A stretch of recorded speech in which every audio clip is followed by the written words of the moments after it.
Now being in the ministry brings problems, this is true, but there is always someone who can tell you what to do. They'll tell you tiptoe through the tithers, being careful to stay off their toes and try not to offend when you speak. Don't shock Brother Carter, he's a charter member of the church and he gives $50 a week. Give those backsliders their due, but you must pamper a few. For instance, don't upset your teachers. Former preachers found they couldn't win, and you know it could happen again. You can preach brimstone and fire long as that offering gets higher, but you must never mention money. Just be funny and stay out of Malachi, and we'll get along fine if you will tiptoe through the tithers every time.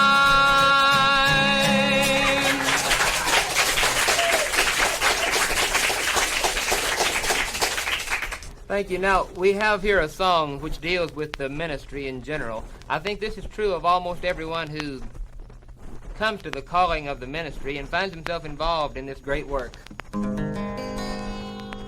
I am climbing destiny's ladder with a self-improvement plan. I'm a guy who works and pursues the way that seemeth right to man. And I hope you'll not think it's sinister that I'm in the ministry.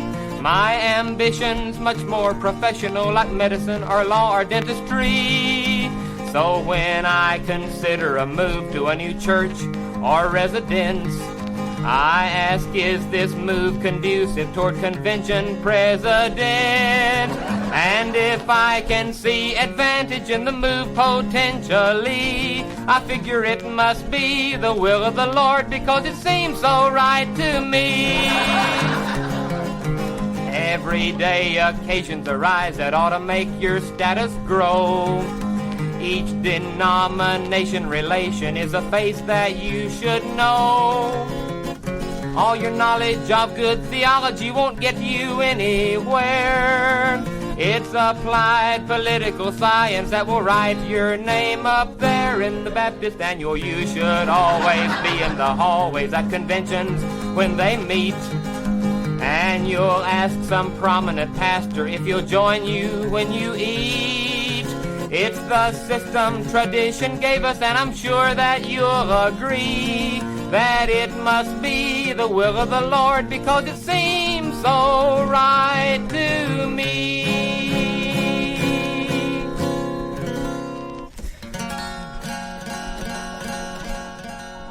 All I want is a church in town where there's influence to be found, where I can settle down. Oh, wouldn't it be lovely? A new brick parsonage would be nice, where young pastors could seek advice.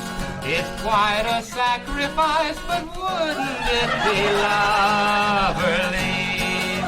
Oh, so lovely to get an honorary Dr. Ed. I would make a speech that none of the graduates would forget. Statewide leaders consulting me, lots of prestige and dignity for just an MRE. But wouldn't it be lovely?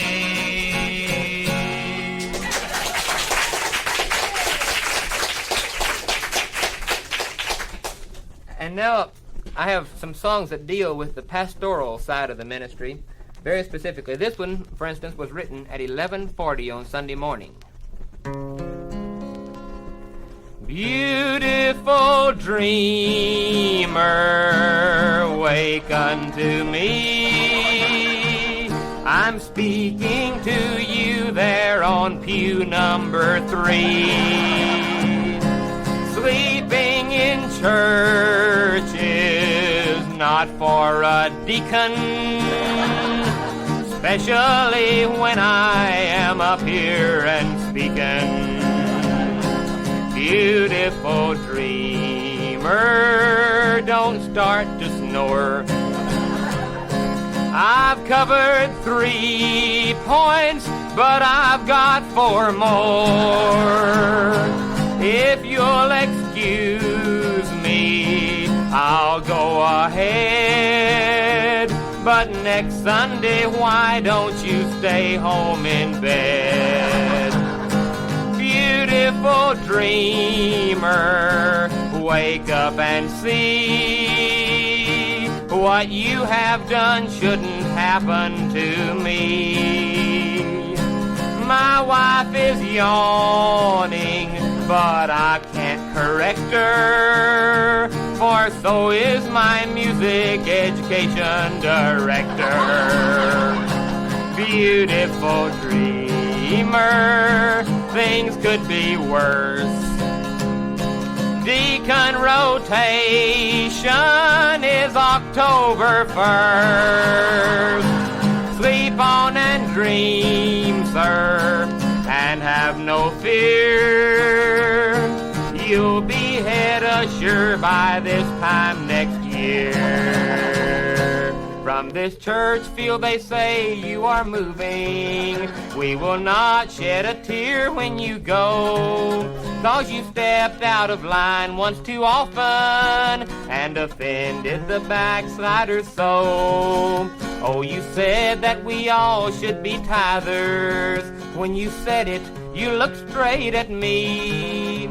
And from that point till now I've been angry, because I'm saved by grace which was free. Oh, you preached against gambling and liquor. Consequently, I'm glad that you're packed, because our country club has a bar room and the bookies take bets in the back. Oh, you told us to visit our neighbors and to tell them the gospel so true, but we've not spoken once to our neighbors since July of 1962. Oh, it isn't that we don't admire you. You're a good man as far as that goes, but you must learn to stick to the gospel and to stay off your church members' toes.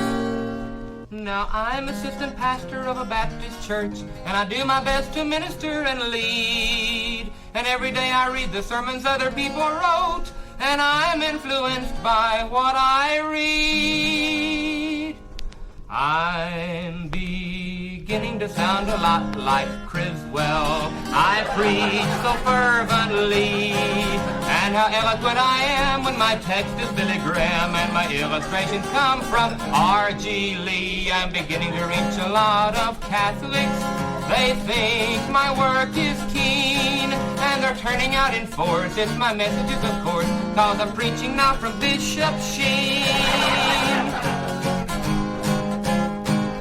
I'm beginning to sound like Peter Marshall. His writings thrilled me so. Though I used to preach by rote from my seminary notes, now I'm using words that I don't even know. I'm beginning to sound a lot like Spurgeon. I've read his works all through. And if you should write a book, and if I can get a look at it, I'll start to sound a lot like you. But I won't quote you. I'll just start to sound a lot like you.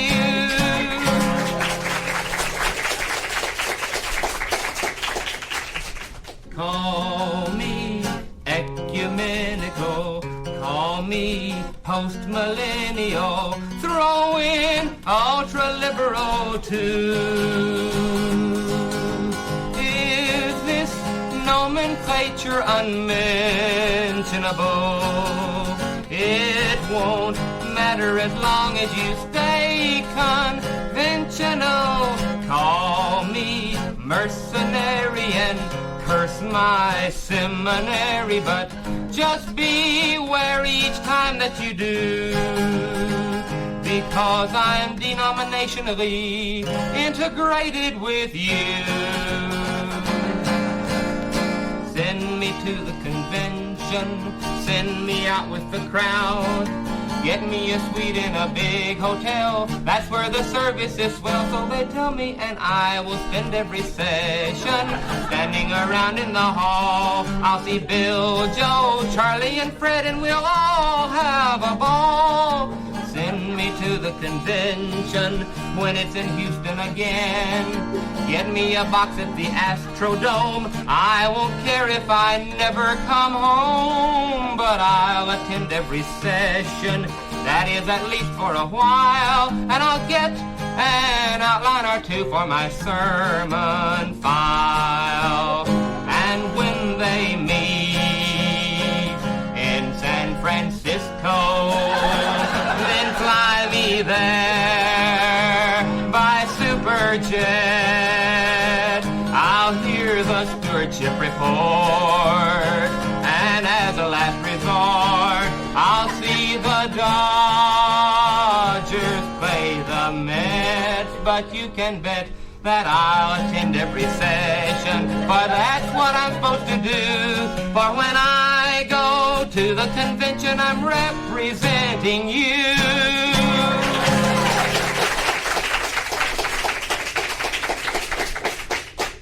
Thank you. Now, I have a song, or actually a series of songs that deal with the rest of the staff. Those precious people who serve on church staffs that nobody knows about, nobody knows what they do, they're just there. And this first one especially, the education director. Nobody knows what the education director is supposed to do. They don't even teach you that in the seminary.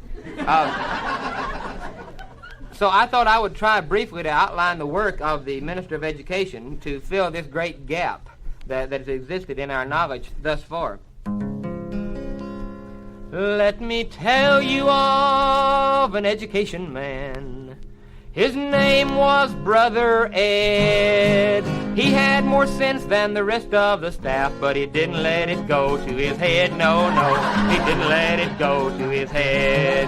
Brother Ed knew how to push and promote so that nobody could complain. He took the stew out of stewardship drives and the pain out of budget campaigns. Oh yes, the pain out of budget campaigns. When he organized the library drive, he said, bring all your books to me. All he got was the life of Norman Vincent Peale and 3 copies of the RSV. Amen. 3 copies of the RSV. Oh, the WMU at Lottie Moontime knew that Ed was on their side. He found a missionary who had a remote control projector for his slides. Oh boy, remote control projector for his slides. Brother Ed was educated and skilled with a BS and MRE. But the thing that keeps him humble and meek is a pastor with a Ph.D. Yes, sir, a pastor with a Ph.D. Here's to the new slick minister of music, a most delightful fella. When he is directing and we're not suspecting, you'll switch to a cappella then. Isn't it a lovely sound with no instruments to drown all of the parts now blending so? Isn't it a pure delight? Wonder how the Campbellites found out about it long ago. You won't regret a Sunday operetta. Just pay your tithe and come on in. And for religion, we'll have a smidgen between the special music and the parting hymn. I'm always hearing sour notes when the choir starts to sing. I wonder if it's in my ear or if someone's flat. Some fellas listen to the tenors, other fellas listen to the bass. I always listen for the sour notes in Amazing Grace, believe me. I'll keep on hearing sour notes, hoping to find another reason to complain. When I came to my new place of service, there they had a reception for me, and the personnel chairman seemed nervous as I heard him whisper to me, Shake hands with the pastor's daughter Jill, and here's her sister Sue, and here's the secretary of adult department too. Shake hands with Deacon Johnson, he's the most important man, and I know you want to make a good impression if you can. I'd like to present the superintendent of Primary 1, and here's our youth director, he's an awful lot of fun. And here's the pastor's secretary, Miss Virginia Sneed. A photographic memory is just the thing you need for teachers and deacons and superintendents and married young people and single ones too. That's 10 secretaries and church dignitaries from RA and GA and WMU. Shake hands with the church librarian, and here's her husband Ed, and that's the church's treasurer with the ice pack on his head. I hope you can remember names, for though it's hard to believe, your predecessor couldn't, and that's why he had to leave.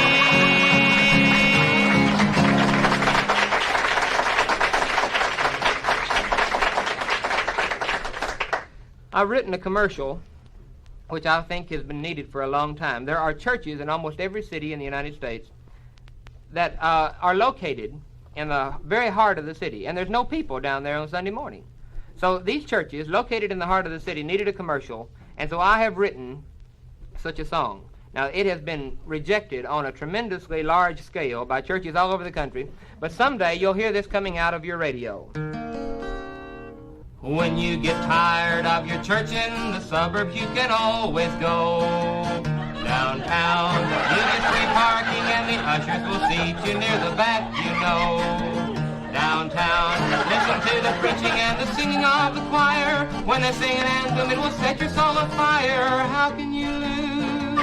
You'll like what you hear from the pastor. If first less than 4,000, it will be a disaster at downtown. Follow the crowd and go downtown. We'll be so proud to have you downtown. Everything's waiting for you.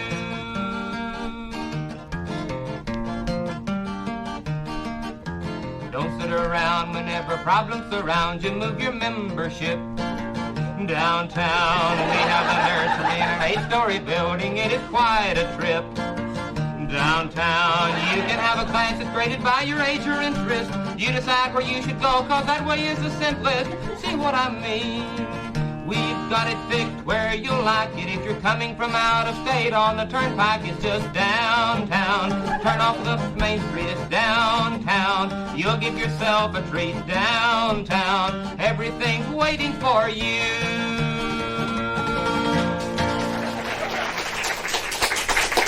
One of the fondest memories of my childhood was the church business meeting.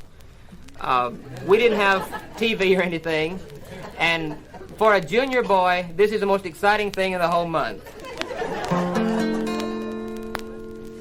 Every month we have a meeting in our plan.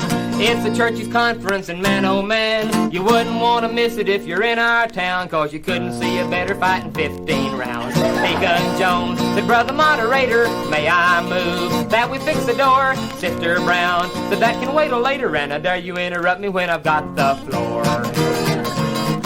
The chairman of the grounds committee rose to say, the sharks are gonna die unless we get them spray. The treasurer reported that we can't survive, cause we haven't paid the bills for 1965. Deacon Jones, the brother moderator, may I move that we be adjourned? Sister Brown, she's a good debater, she said, preacher, can't you make the deacon wait his turn? The Women's Missionary Union took the floor. They said, let's send $200 to Singapore. And Deacon Money Grubber said, well, glory be. It won't be long till they'll be living better than me. Don't make bones, tell us your reaction. Fight your wars over till you win. This is real democracy in action. And when the meeting's over, we can say, amen.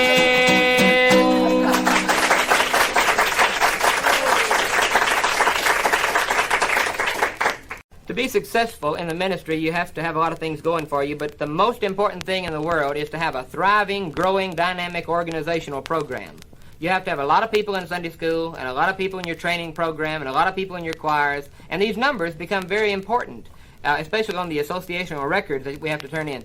So I have devised a system with the aid of my little boy who is in the 3rd grade. He started new math in the 1st grade, and new math is the greatest thing for church records since 1,000,054. Every Sunday I go out and wander all around, counting everyone who's in the building or the grounds. Our attendance really jumps whenever I appear. That's the way we get our average higher every year. Counting stragglers in the hall, it won't bother them at all. Count the ones arriving late, that's another 28. Count the kid in off his baseball on the parking lot. Now let me see how many we've got. Count the ones who brought their Bibles and multiply by 2. Count the ones who read their lessons and gave money to. Then subtract the absentees and multiply by 3. This new system is so good it even works for me. Count the total visits made and the money that was paid. Count the ones who didn't stay for the service last Sunday. Count the pastor in the study and the cat out on the fence. And soon we'll have a record attendance.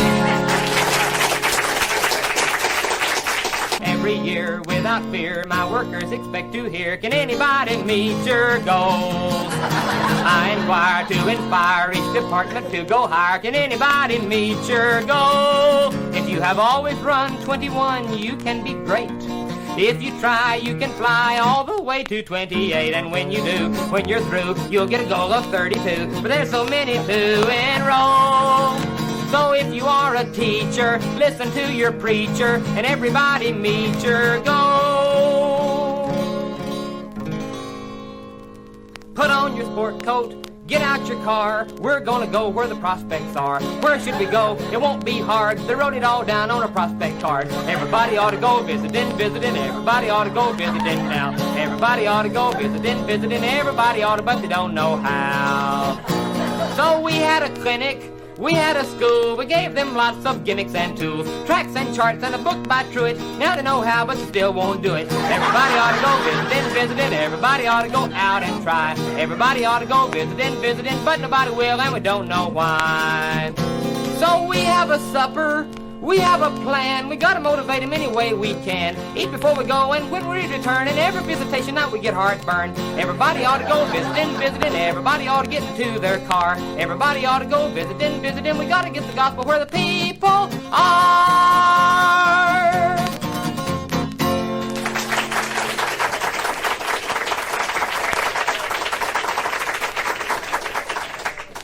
I think most every organ is either a women's auxiliary or a women's corps of people who are involved in the program. And, of course, we have the Women's Missionary Union.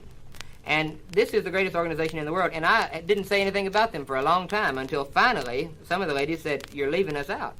So I have written for them a song with all due respect and reverence.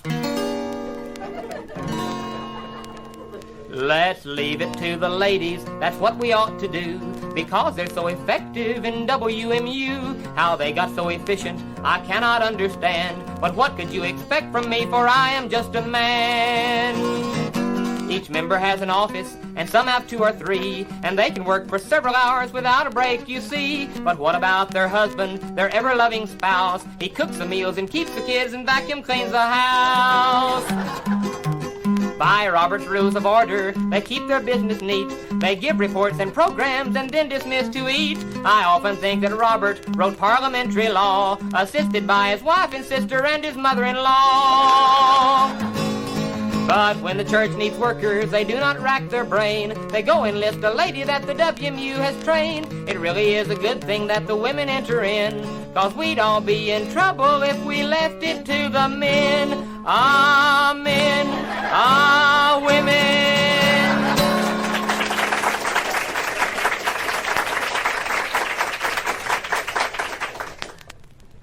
I believe that we should have special music for every occasion.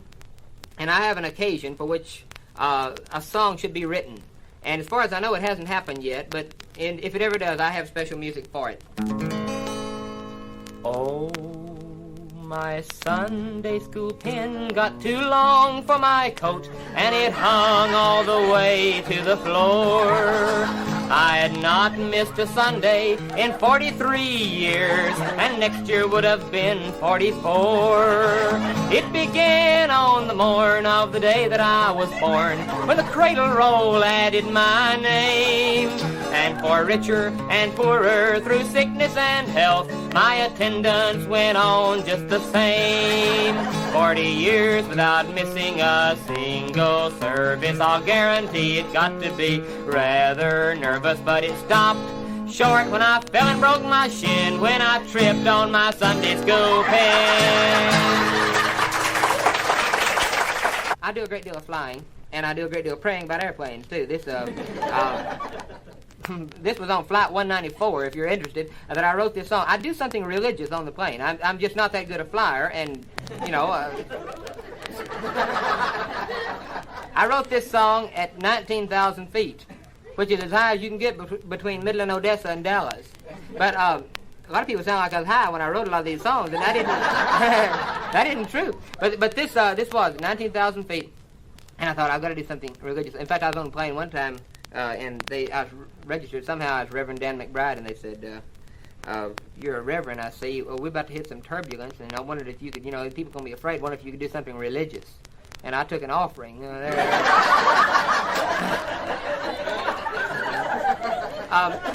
So this song then is for the benefit of those who have to do the cleanup job after the banquet, which is a tremendous job. If it didn't get done, we'd all be in trouble. But for these unsung heroes, they are now about to be sung. When people ask me what I do, I say with cheer that I'm a Southern Baptist building engineer, a sanitation superintendent, a manager of mops. But to tell the truth, my business is picking up. Whenever there's a meeting room to be prepared, I check the lights and tables and arrange the chairs, and I help the hostess with the food and fetch the coffee cups. But when they go home, my business is picking up.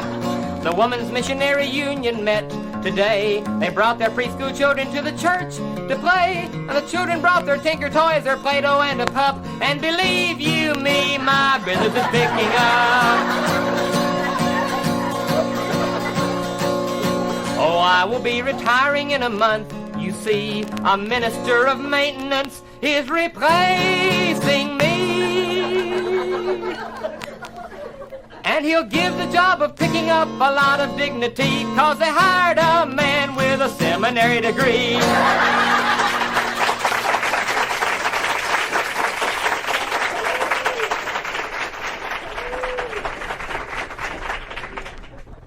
And now I want to sing a stewardship song.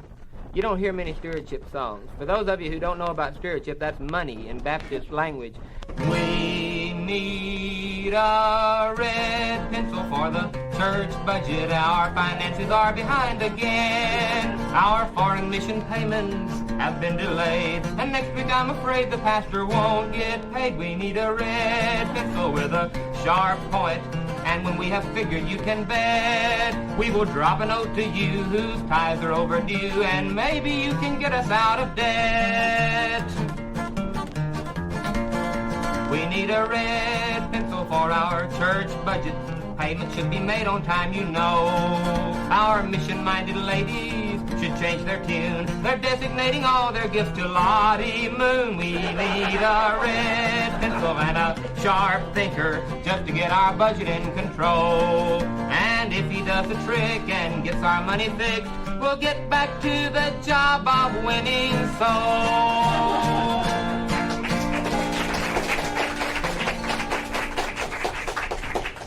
Every fall when it gets cold, when the year is 10 months old, with our credit cards in hand, off we march to Christmas land. Ho, ho, ho, says St. Nick, the Yuletide season makes me sick. It's expensive and I bet I'll spend the new year deep in debt. In this time that really hurts, I make my way down to the church.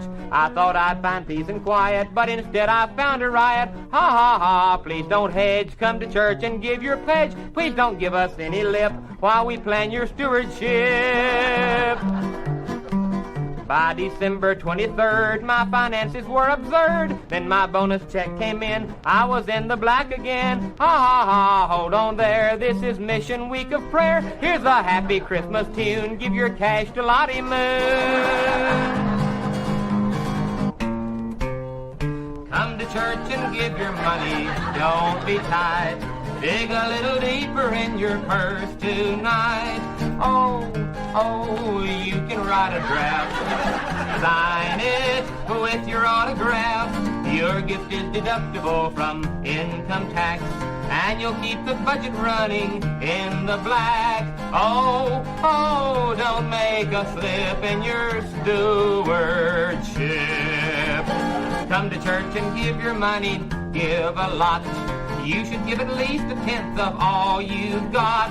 Oh, you should give your dough to support the church, and so we are working on a plan that won't be hard. You can put your offering on your credit card. It will be easy for you, and your first payment won't be due until December. Our budget plan is for you.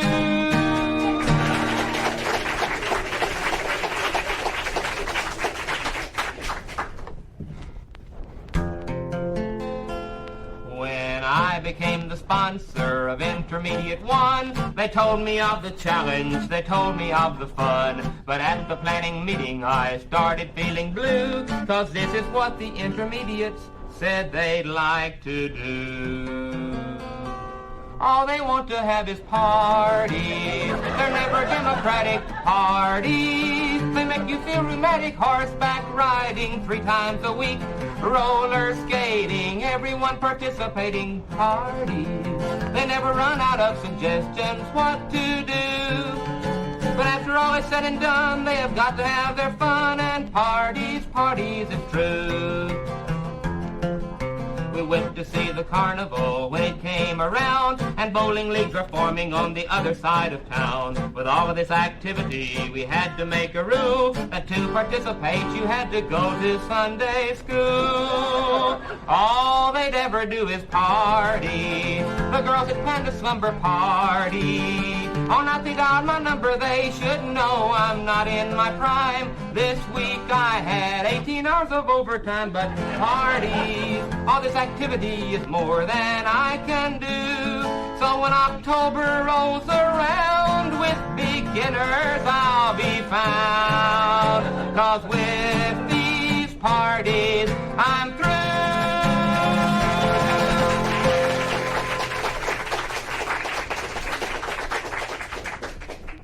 And now I want to sing a song for you that's very appropriate for the enlistment time of the year.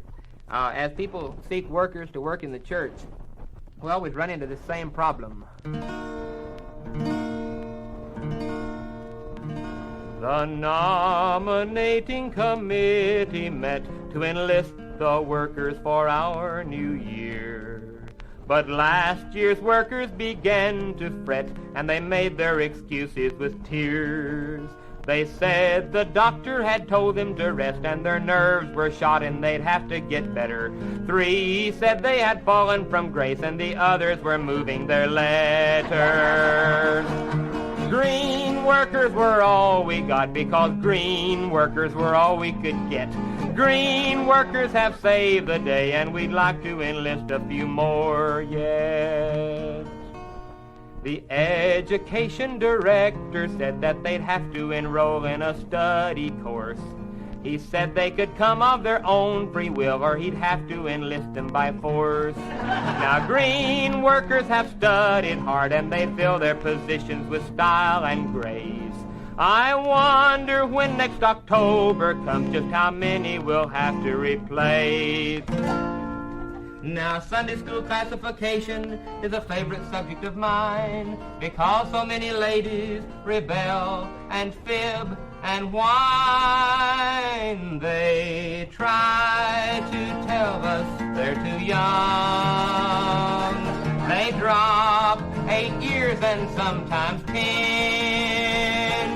When they say 31, we know it's all in fun, because they won't see 39 again. They very seldom tell the truth, that they belong in Dorcas, not in Ruth.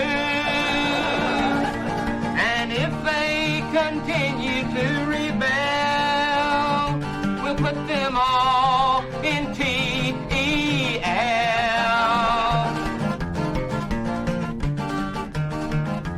try to tell us they're too young. Each time promotion day arrives, when they say 42, we know it isn't true, because we know they're crowding 55. So we give them an answer that is great. We'll grade you by your age and by your weight. And then they hurriedly recall that they're not too young at all.